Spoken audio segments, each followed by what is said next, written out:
Good Tevach. Welcome to everyone that's listening to this story. This is tonight's bedtime story. Once upon a time, there was a man by the name of Aaron Chazanov. Aaron Chazanov was a very wealthy man. He did a lot of business with the Russian government. He would build train tracks. Yeah. He would build railroad tracks all over Russia. And he did a lot of business with other people as well. He was a builder. He would build a lot of different things. And his business, railroads and also buildings. And his business was very successful. What did he do for business? He would sell stuff and build things.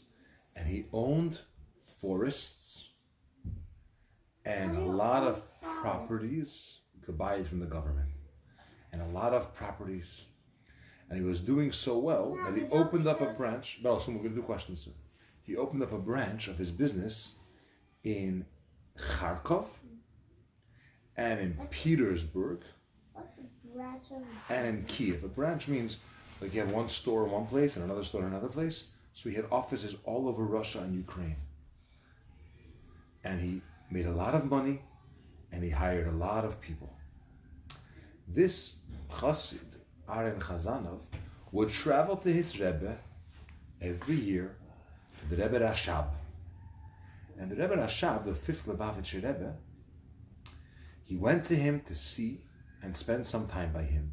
And he would go with him, and together with his son and his sons-in-law, he had two sons-in-law, they were married to his daughters, they would travel to the Rebbe Rashab. How do you travel to the Rebbe Rashab? In those days, they took a train or a wagon and they went there. And when they came there, they would spend a few days over there. They would hear Divrei Torah from the Rebbe, and they would spend some time for bringing. And then they would go to the oil of the Tzemach Tzedek and the Rebbe Marash, where they're buried in Lubavitch, and they would daven over there. And then they would go back. And this went on for many years. Aaron Chazanov was very rich, he had a very big business, and he was a chassid, and he would travel to his Rebbe once a year. He got older, and he stopped working as much, and his son and son-in-law, they took over the business. They were running everything. He used to come to the office once in a while, but he wasn't really so involved.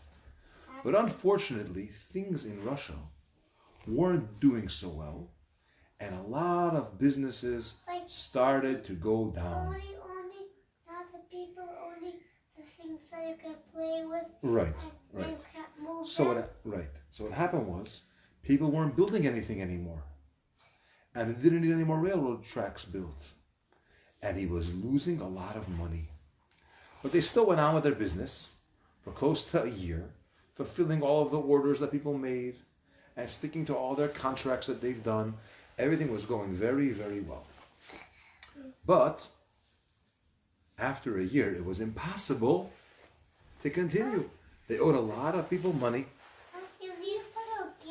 Okay, they owed a lot of people money, and they couldn't. No, but they borrowed money to keep their business going, and so let's finish the story first, okay? And they couldn't continue. Okay, so I just take water myself.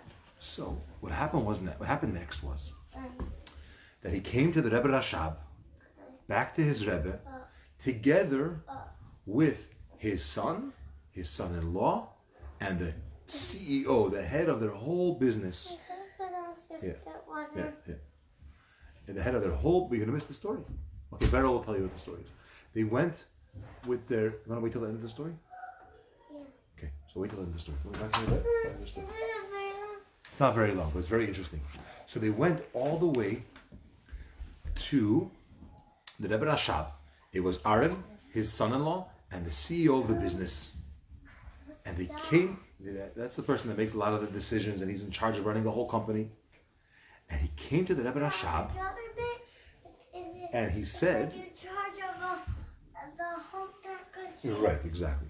And they said like this, we made a calculation, a very careful calculation, that if we're going to sell all of our businesses, the ones in Kiev and the ones in Kharkov and the ones in Petersburg, and he lived in a suburb of Chernigov, if we sell all these things and the forests and the buildings, then we could pay all of our debts. We're only going to be able to pay 40% of it.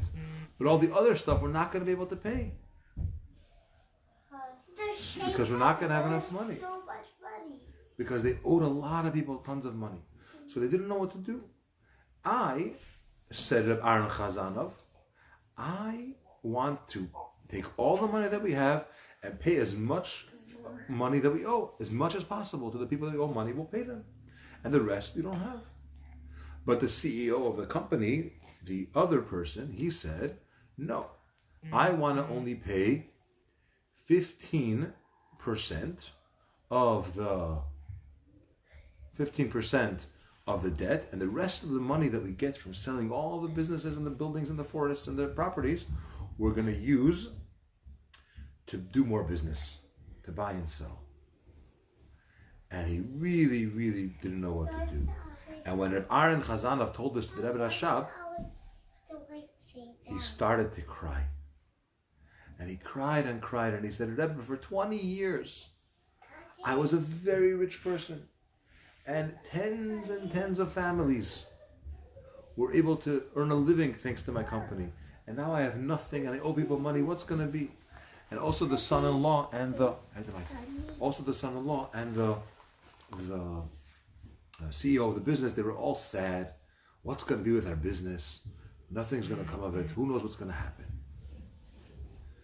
Anyways, the Rebbe Rashab looked at them, and the Rebbe Rashab said, you know, in Vienna, there's a beautiful park.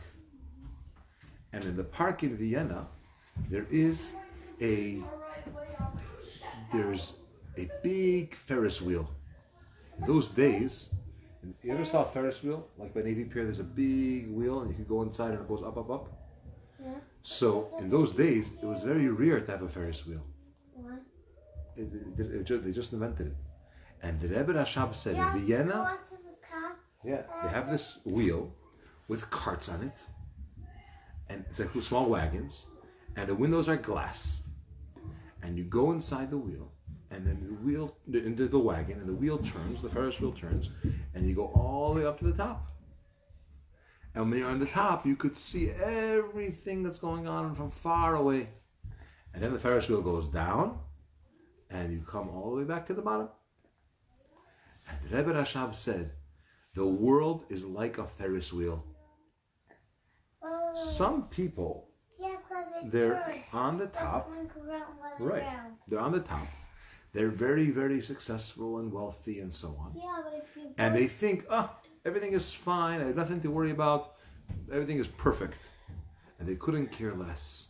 Such people, the Rebbe Rashab said, are fools because they don't realize that it's a wheel. And at some point the wheel turns and they're going to go to the bottom. So remember that. And the people on the bottom that are so sad that they don't have any money and they're not successful and things are not going well, they have to remember that the world works like a wheel. They're going to go back to the top soon. So they shouldn't worry at all. And the Rebbe Rashab turned to Rebbe Aaron Chazanov and to the CEO of the company and to his son-in-law, and he said, get rid of all your yush, all your despair. And you give up and you say, what's going to be? Don't do that. Believe in Hashem, have trust, and go out there and try to make more business. See if anyone else needs orders. Maybe someone wants something built. Maybe you could find more clients, or customers. Do something. Try to find anything that you could. And Hashem will help you. And that's the key. We have to always remember that we never give up and we trust in Hashem. And everything will turn around. Give up is when you say, I can't do that anymore, and too bad, and that's it. Because when a person has bitachon, a person trusts in Hashem, that's when he goes up on the Ferris wheel and gets back to the top. Okay? Agut tevach. Thanks everyone for watching. We'll see you again soon.